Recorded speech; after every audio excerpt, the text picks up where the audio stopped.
Hello Cyclone Fanatics, welcome to our final installment of this Position Focus series. I hope you've enjoyed it at CycloneFanatic.com. This is the one, Austen Arnaud. This is the one that everybody's been waiting for, everybody's been talking about. I got people coming up to me in the streets and say, hey, when are you going to get Arnaud's breakdown on the 2012 quarterback controversy or competition? What are you calling it? Controversy. Controversy. It's always a controversy. It's a controversy. You can't have more than one quarterback. That's the old saying. Hey, we got Steele Jantz. We got Jared Barnett, we got Sam Richardson, Grant Rohawk as well. I don't think he'll be a factor. I don't see any way a true freshman comes in and plays over those guys. Right. But, okay, we're sitting here, we're recording this in late June. Personally, and just my opinion right now, I think Steele Jantz might have a little bit of an edge. A lot of people are in the Jared Barnett camp. I think you got two guys who accent each other pretty well. They have different strengths. What's your read on it at this point? I couldn't agree more. I think that Steele has the upper hand just because of the way the season ended last year. You go look at the bowl game, you look what Coach Rhodes did at the end of that game. He had no intention of putting Jared back in the game, and that was obvious. Steele played the rest of the game. He said Steele had a great preparation for the bowl, and you don't play a guy that you want to play just out of spite. You play the guy because you think he's better than the other guy. So in my mind right now, I believe that Steele has the upper hand in the coach's opinion, coach's mind to play. Go back in time to when you were quarterback in Iowa State and talk about the difference in yourself as a quarterback after playing 1 year. You know, after seeing some live darts, after taking some shots, you know the speed of the game. Then you get that bowl practice, the spring practice after that, to year number 2, because Iowa State has two quarterbacks in that position. I mean, how much better should these guys be, and why should they be better next year? They will be better, and I think that's just because of the amount of reps that they're going to get. Like you said, live bull-ups, live reps for these guys are key. And playing in games, playing in the spring game, especially the spring game, spring football, because the defense obviously has the upper hand because you see the same thing every day. Snap count's the same.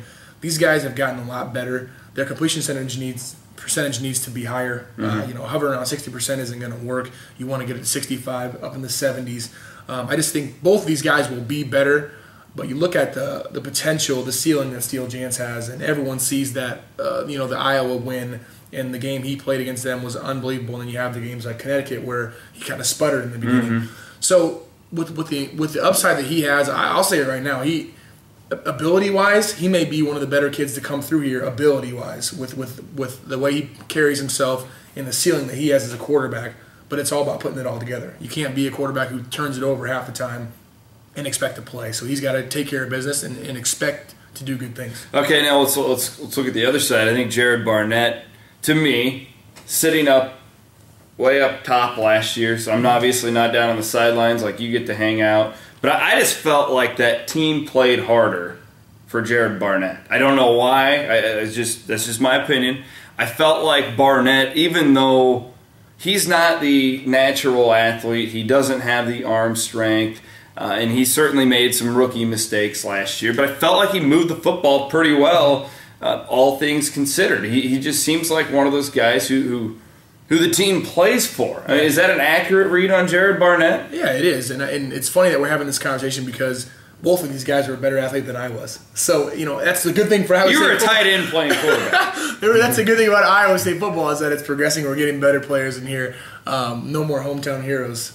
You know? That's all right. That's not a bad thing. But to your defense, and this is how I've oftentimes compared Jared to you, the team played for you. Right. You could see that Colorado game when you went down, coming back the next week against Missouri. I just didn't see that pop. I didn't see that fire, and that's a testament to Jared Barnett. Right. Being that he was a freshman, a redshirt freshman, the guys really seemed to rally around him. Exactly, and Jared has that tool, that charisma as a person to be a natural born leader. You know, he's a coach's son.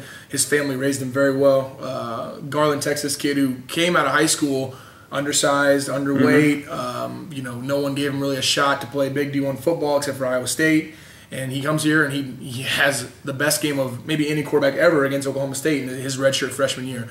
You look at those things, and those are also things that you look at. Jared has a pretty good amount of room in his ceiling too, as far as potential goes, that he can make some big plays and be an effective quarterback. Being undersized in the Big 12 never has stopped guys like Todd Reese and Chase Daniels, those type of guys who were smaller but still made great plays. And I think Jared has the ability to do that as well. And by no means am I saying that Jared is a worse quarterback than Steele. I'm just saying Steele has more potential and kind of has the upper hand in the coach's eyes, it would look like. But Jared is still a great quarterback. I mean, you can't be a bad player and do what he did against Oklahoma State last year. Okay, now the coaches say, and I don't necessarily believe them. They say a lot of things. Yeah, they do. They say it's a three-man race, and that's no disrespect to Sam Richardson. I just think that Sam, as talented as he is, and he very well might be the future of Iowa State football at that position. I think he's got a hurdle, just the fact that he hasn't played. But he looks a lot like Jared Barnett did in this position last year, and look what happened. So give us your early analysis of what you've seen from Sam Richardson. Sam is the best throwing quarterback on campus. Really? I mean, as far as putting the ball placement, velocity, most natural to come to. You know, we talked about at the bowl game, you know, in warm-ups, watching those guys warm up, Sam is the most gifted passer. I mean, but if quarterback play was just passing the ball, there'd be a lot more guys that were more successful. But it's everything put together. You know, the mental aspect is, in my estimation of playing quarterback, sure, you can make the throws, you can run, you can be successful.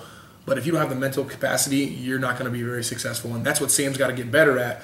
A young 19-year-old, 18-year-old kid at the mental aspect and being able to handle every play. You know, you have a bad play. Is he going to shake it off, or is he going to make another bad play? Mm-hmm. Don't make one play turn into two, type of deal. Where he's got to be more mentally strong. Always stands out in my memory. I'll never forget it. Tom Herman. It was right before the season started last year. I did a little exclusive deal with him, and he told me off the record that Sam Richardson, he really had never worked with a young quarterback that could just rattle things off in the film room to the ability that Sam could. So that's definitely encouraging when you look down the road. Here you go. That was our position focus wrap-up. We just got done with quarterbacks. We're done. I'm going to post a little thing later on with all the links to these. If you didn't get to check them out, you can go through and make a night of it. Thanks for watching, everybody. Thanks to Austen Arnaud.